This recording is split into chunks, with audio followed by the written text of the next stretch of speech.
Good afternoon, everybody. What is going on? I am Jeffgrantmedia, and today's real user review, we're going to take a look at the Flint and Tinder Hudson Jacket from Huckberrry.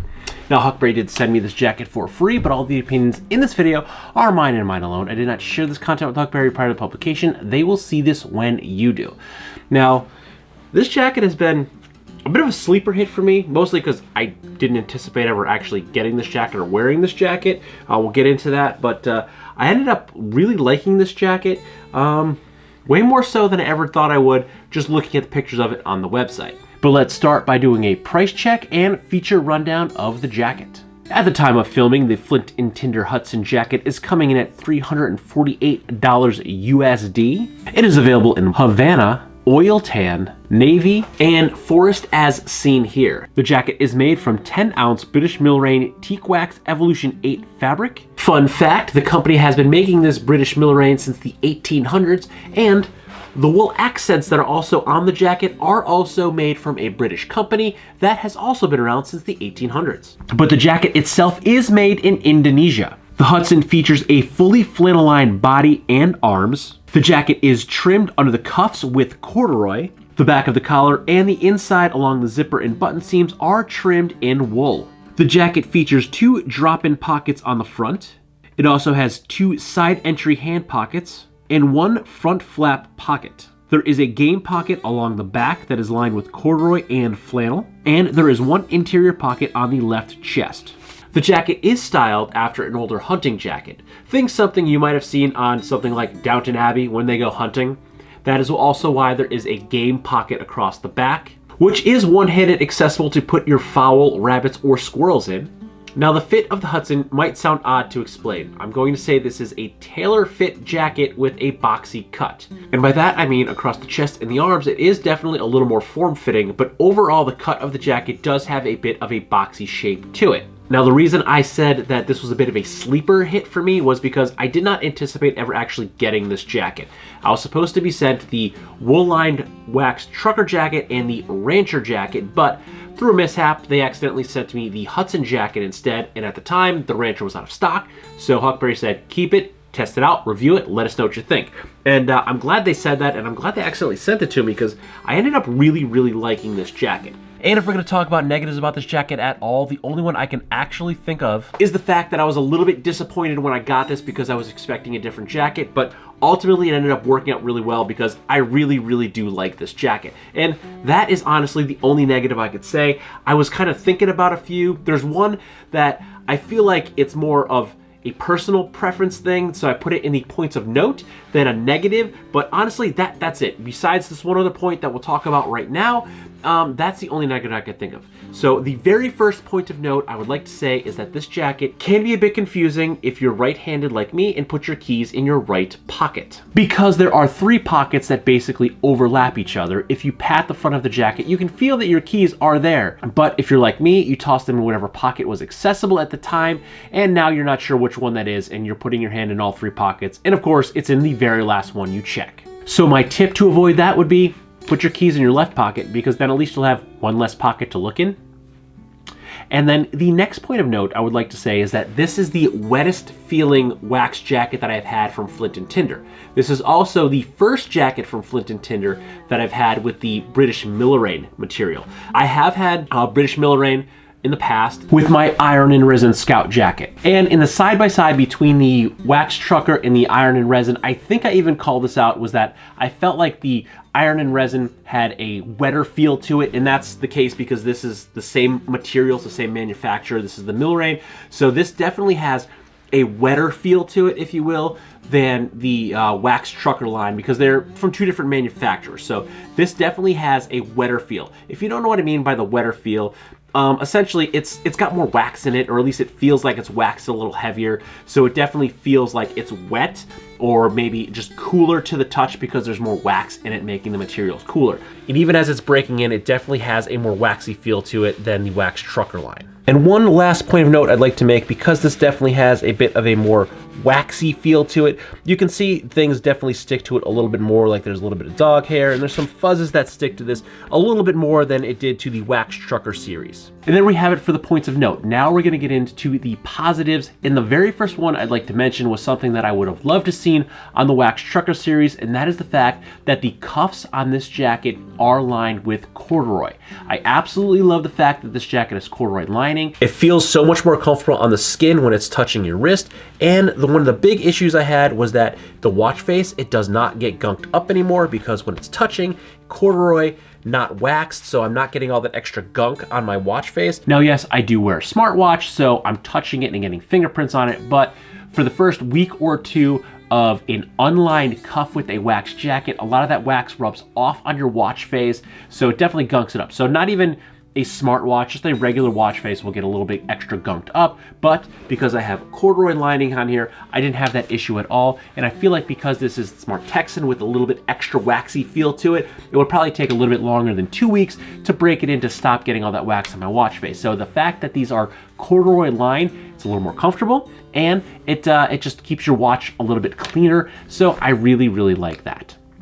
Next, I'm gonna say I really like these wool accents. And honestly, this is the only jacket I wear with a popped collar, and it just, I like the way it looks. I like the way it looks and feels, and it's because of the wool liner underneath the collar.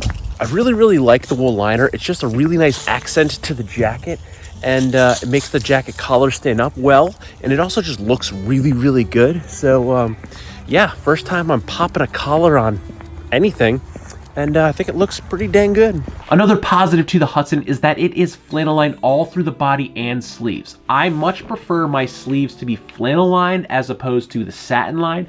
Yes, satin lining does make it easier to get a jacket on and off, especially if you're wearing a corduroy shirt, because this is definitely creating friction on this flannel, but I like the way it looks and I like the way it feels, because if I'm wearing this with just a t-shirt or a polo, or sometimes I have my sleeves on my button-down shirt rolled up, I like the way that feels on my skin as opposed to the satin. Especially if it is cooler out, you're putting the jacket on, you don't have that cool, that initial shock, cool to the touch of the satin. It's nice and warm and cozy when you put your arms in. And this jacket is fully flannel lined, body and sleeves, and I really, really like that, and I appreciate the comfort of that in the jacket. The next positive that I'm going to talk about is the patina that this jacket has been taking on. Now, most wax jackets do take on a pretty nice patina, but I feel like because this is a little bit of a waxier jacket, it's definitely getting a nice patina to it. I got a couple darker spots that I really, really like. I just love that, like, that color variant that comes with wearing the jacket and breaking it in. You get the folds. As it folds and wrinkles, they're all going to develop a little bit of character to the jacket. And I like the way that this jacket is taking on the look. I love this forest colorway. I think it's definitely aging really, really well, and it's only going to get better because I've only been wearing this jacket for about 4 or 5 weeks now, just about every day. But I have been wearing this for only about a month, so as I wear this more, it's definitely going to take on a nicer patina, but I really, really like the way that it's aging already, so it's only going to get better. So I am definitely interested to see what this jacket is going to look like in a year or two after it has some real age and wear underneath its belt. Now, the fit and comfortability of this jacket. I have been wearing this in about, I'd say mid-40s to, like, we've had some like 64, 65-ish degree days. So I have about a 20 degree variant of where I've been wearing this jacket. I did wear it a few days when it was like closer to 40 degrees, but mostly I've been wearing this in that 45 to about 65 degree range. And I feel like that's a really good temperature range for this jacket. It is flannel lined, it's not super thick. So if I were to wear this in like a 75 degree sunny day, I'm pretty confident that if I was wearing a lighter shirt underneath, I would still be pretty comfortable in that mid 70s temperature range. But as it stands now, the weather temperature we've having has been roughly 45 to 65 degrees. Colder mornings, but by the time I leave for work, it's kind of warmed up a little bit. And it's been very, very good for me. Like right now, I'm wearing the Wellen Organic corduroy button-down shirt. This is a corduroy shirt, but it is a little bit thinner and lighter corduroy shirt. And this is what I wore to work today. And I was completely fine and completely comfortable. It was probably about 42, 43 degrees when I left this morning, and that was fine. My hands might have been a little cold, but my body was great. So temperature range, mid to low 40s to mid 60s, I think you'll be completely fine. I did say the fit of this jacket was a bit boxy and form-fitting at the same time, and personally, I do have a bit of a bigger chest, but I still felt very comfortable in this jacket. I had a full range of motion while wearing it. I did not feel restricted in any way, shape, or form, and that is zipped or unzipped, I was completely comfortable in this jacket. So all in, all said and done, do I think the Flint and Tinder Hudson jacket is worth your $348? Yeah, I do. This jacket is definitely worth $348 bucks. It is very comfortable. I am pleasantly surprised with this jacket. Again, I did not expect to get this jacket, but I'm glad I did. I really like it. It fits really well. It's wearing really well. Now, this is an Indonesian-made jacket for $348. You could get the Flannel-Lined Waxed Trucker that is American-made for $300, but they are completely different jackets. This does feature British-made materials. Both the wax and the wool is both made by British companies that have been around since the 1800s. So over 200 years, the companies have been manufacturing. So even though it is manufactured in Indonesia, it is actually made from very high quality materials. And again, this was a sleeper. I really, really like this way more than I thought I would like it. When I first saw it and I was kind of going through it, I didn't like the style. I thought it immediately reminded me of Downton Abbey. But now that I have it, now that I've been wearing it, I really, really like it. It's very comfortable for me. I've been wearing it basically every day for the past month, 5 weeks or so now, and I really like the jacket. So it's definitely worth the money. I have not had a bad product. And I'm not saying this because Flint and Tinder and Huckberry has been giving me these things to check out. I'm saying this because these products have been awesome. I have not had a bad product yet. If I did, I would tell you. I've said this in the past when I've gotten a product for free. If I didn't like it, if there was something wrong with it, if it sucked, I would tell you about it. And so far, there's been nothing that I don't like about the Flint and Tinder. I'm wearing Flint and Tinder jeans right now. I love the Flint and Tinder line. It's actually, I've had some other products, other product lines from Huckberry, but the Flint and Tinder is probably my favorite product line, and I love it. I've not had a bad product yet. And yeah, I definitely think it's worth $348. It's high quality materials, British made materials. They're not gonna wear out, they're not gonna fail on you. So buy with confidence. And if you like this video or any of my other videos, don't forget to like, comment, share, and subscribe. Smash that big red button and ring that bell right next to it so you get notifications the next time I post a brand new video. Good night.